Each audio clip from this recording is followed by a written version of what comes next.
Let's talk today about, is the law of assumption promoting solipsism? So, what solipsism basically is, I don't even know how to pronounce it because I don't really give a fuck. But anyways, what solipsism promotes is the idea that you are the only thinker, that in your reality you're the only person sentient, that you're the only thinker, and you're the only one controlling everything and everyone else's actions, behaviors, and thoughts. Well, is the law of assumption promoting this? And if yes, does it mean that by applying the law of assumption you are a solipsist? Well, to be honest, you're not starting to apply the law of assumption. You have applied the law of assumption since you were born. It's just like you've applied walking, breathing, and other stuff that you do. So it's not basically that you just start applying the law of assumption. Now, is it solipsism? Well, in a way, yes. Because, not in a way, like in all ways. Solipsism is the idea that you're the only thinker in your reality. Now, many of you may disagree with this, but if you take a close look to your life, you'll see that everything you have ever experienced was the cause, was the consequence of your thoughts. So let's just say, for example, you assume that the world only rewards people that are selfish or narcissists, blah, blah, blah. Well, this is what you're going to experience. Now, when you look in your world and you say, well, CJ, I didn't actually assume that my boyfriend is going to break up with me. I really had a good idea about him and me. Well, what happens is that as God, as the operant power of your reality, as the reality that you are, you will get in your 3D all that you are. Now, it's not all that you consciously are, but all that you are as a divine, I don't even know, creature, let's just say like that. And you will see in your 3D everything that you are. You'll be encountered with scenarios that say different things. Now, when you understand that you're the only sentient person and that you're the only thinker, what you do is you select the scenarios that you want to experience. So you become directly immersed in the experience that you desire to have. Now, solipsism is also you knowing that as the only thinker, as the only brain, other people don't have thoughts of their own. Therefore, you can manifest whatever you want. You are entitled of having everything that you ever desire.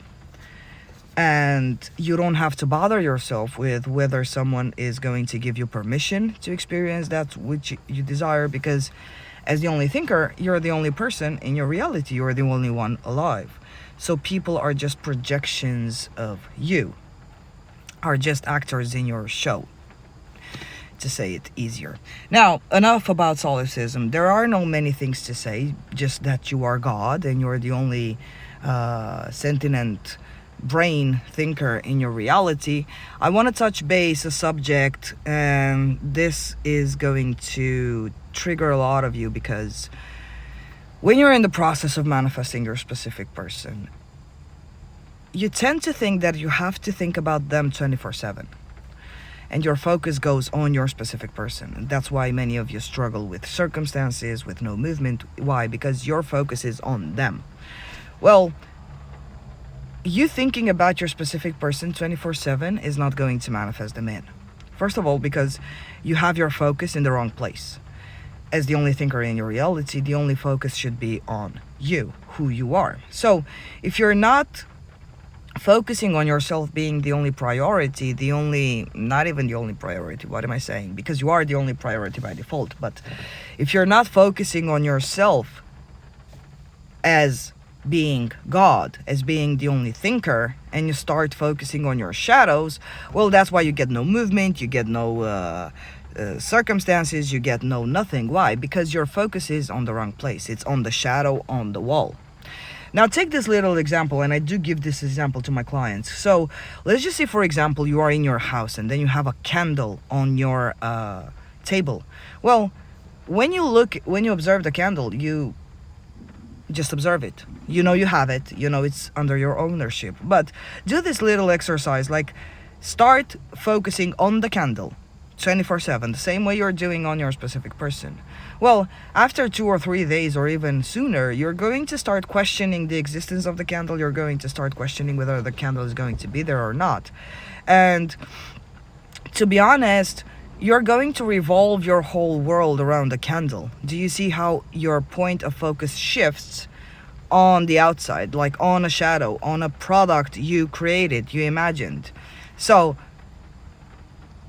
just not thinking about your specific person is not going to make them fade away. Now, many of you might think that I have to live from my desire 24/7. I have to live from the end 24/7. Well, living from your end 24/7, it doesn't mean that you would be thinking about your specific person. Well, if they are near you, if they are with you, would you be thinking of them? No, you wouldn't. You would be thinking about yourself, doing and entertaining yourself and enjoying life. So the illusion that if I don't think about my specific person, he's going to fade away. It's like you make a fire and you think that if you don't blow in the fire will fade away. It will liquor and then it will fade away. No. You manifest your whole life, you've manifested an entire 3D without focusing on it. It exists. It pre-exists. Why? Because you exist. So by default, if you exist, your 3D will exist. When you no longer exist, your 3D will no longer exist with you. You thinking about your specific person and constantly living in your head, it's making you struggle and making you, I've had enough. It's making you tired.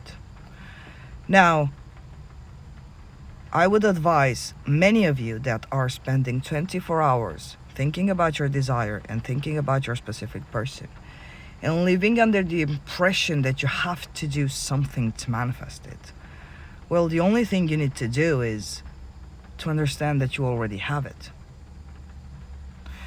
And I'm not saying this like play pretend in your head that you're already together. No, this is bullshit. Play pretend you're already together. This is nonsense. This is the Lulu. This is not what God does. God does not play pretend in their mind. They already have it. The easiest way, and what I've observed from my clients and also from me, is that you let go of all resistance. Not that resistance exists, but what is resistance? So resistance is you trying to convince the logical human mind that you have it when you obviously observe you don't have it. So what you do to release all this battle between you as God and as consciousness and you, the human, what you do is you say, it's done, it's taken care of. Because it is done, it is taken care of. So you don't have to play pretend you're already together. You don't have to, because if you live in your head 24/7, then why the fuck did you create the 3D? Can't you just stay there at home and, let's just say, fantasize all day long? You're here in this 3D to enjoy the 3D, to create it. So I think that more than how long do you want? Like for someone that pumped so many energy into your vessels and into your holograms, like 24/7, I think just give it 2 minutes a day.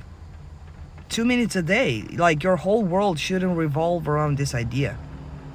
Give it 2 minutes a day, the same way you order your coffee. It takes 2 minutes. From the moment you decided you wanted the coffee to the moment you order it to the moment you have it, it's 2 minutes. Think about your specific person, 2 minutes, give it a command, then go live your life. Allow him, make space for him to come to manifest in your reality. You're keeping them alive and trapped within the prison of your mind. How the fuck are they going to manifest? They cannot be in 2 places at the same time. They cannot be in your head and in your 3D at the same time, right? More focus on you guys. That's it for today. Bye bye.